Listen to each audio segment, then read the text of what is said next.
Mr. President, I've come here to the Senate floor 6 times now to oppose President Biden's unconstitutional actions, using the federal government and using the Oval Office in particular in order to force Americans to get the COVID-19 vaccine. Now, as I've said before, as I've said each and every time I've spoken on this issue, I'm not opposed to the COVID-19 vaccine. I've been fully vaccinated, as has every member of my family, with my encouragement. I encouraged my family, I've encouraged friends, everyone I know to get vaccinated. I think the vaccine is a blessing, and it's one that's helped a lot of people, and I think it's one for which society as a whole has benefited. I've had and recovered from COVID-19 before I got vaccinated, and I can tell you that contracting COVID is not an experience that I'd like to repeat, and it's not an experience that I want others to have. That's why I've had the vaccine, and why I've encouraged others to do the same. I nonetheless raised my hand in this very chamber each time I've been sworn into office. And pursuant to the Constitution, I stood right there on those steps, and I swore an oath to uphold and protect and defend the Constitution of the United States. That inspired document limits the powers of government. It does so because government power is sacred. Government power is dangerous. Government power always involves the actual or threatened use of coercive force. It's what government is. The ability and the authority to use coercive force and to do so on an official basis through law. It's for that reason that the Constitution carefully contains the power of government and does so in a way that reflects its immense capacity for harm.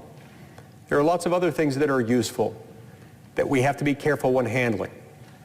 You know, fire, electricity, oxygen, water, these are all things that are necessary, that we depend upon, that we need, and things that, if left uncontrolled, can inflict all sorts of harm, can hurt people, can kill people, can destroy life and property.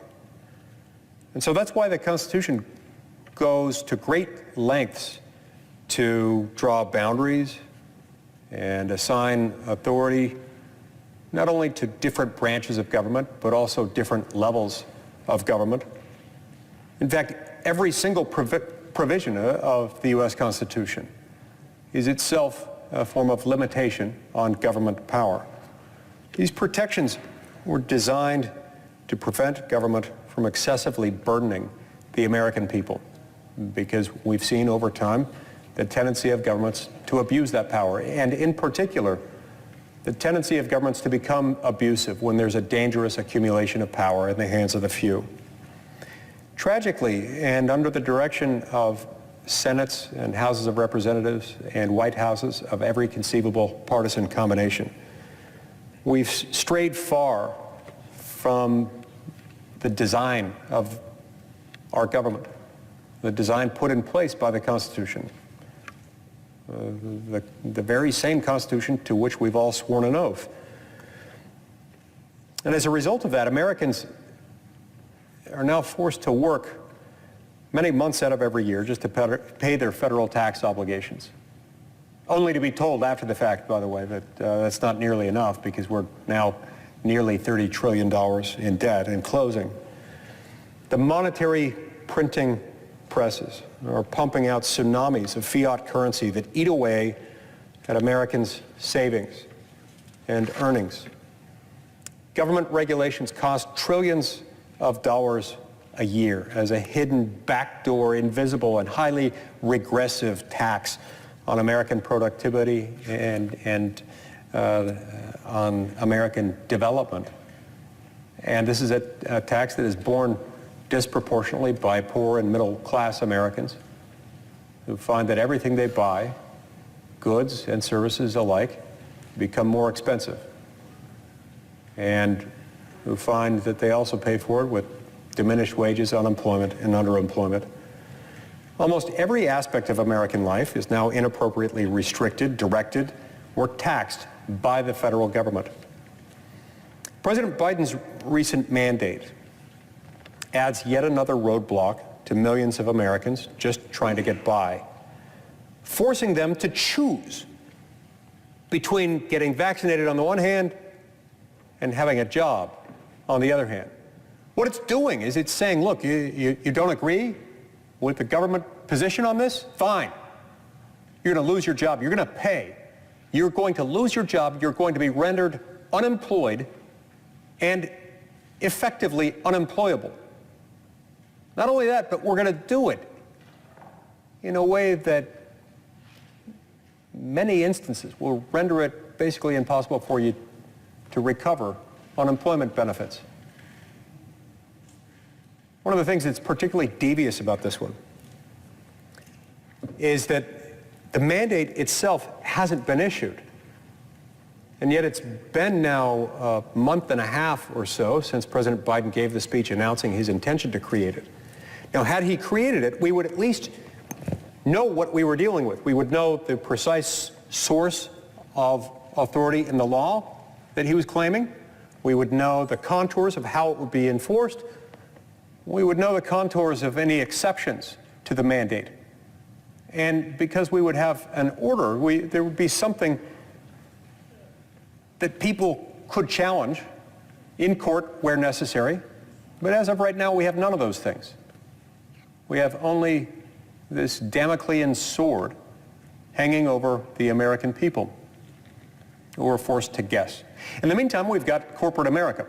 We've got employers with more than 99 workers, understandably, scrambling in an effort to get ahead of this thing, because they know that the penalties for noncompliance with this are likely to be significant, so many of them are trying to get ahead of it so that they're not caught flat-footed and unable to comply.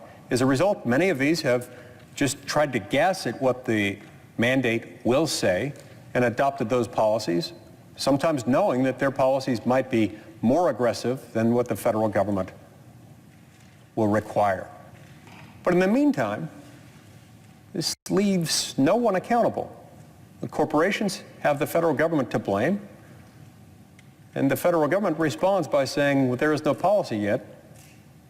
There's nothing to sue on yet. There's nothing for the federal courts to enjoin as unlawful, as unconstitutional, as an improper exercise of federal power generally, keeping in mind that the federal government is one of few and defined powers, as James Madison described them in Federalist 45.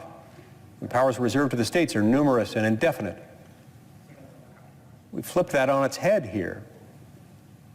There's nothing that gives the federal government this power. My friend and colleague from Washington moments ago made the argument that vaccines are nothing new and that vaccine requirements are nothing new. Well, you know, they are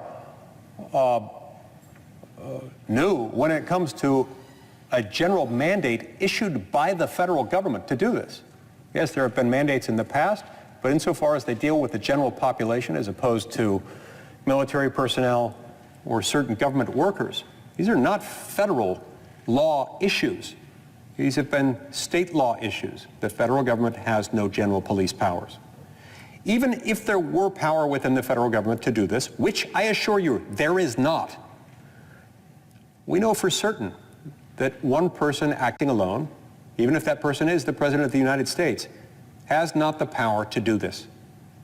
This, Mr. President, is, I believe, perhaps the most egregious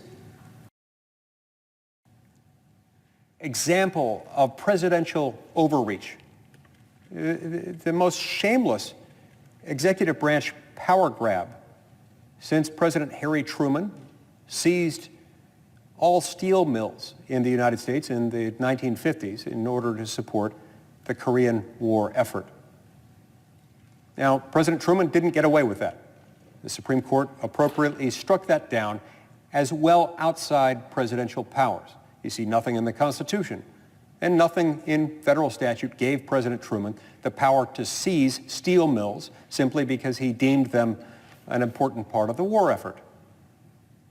But here, that hasn't happened. Here, that can't happen, at least not yet, because we don't have an order. The president, after making this announcement about 6 weeks ago, hasn't had the decency to even tell us what the source of his authority is.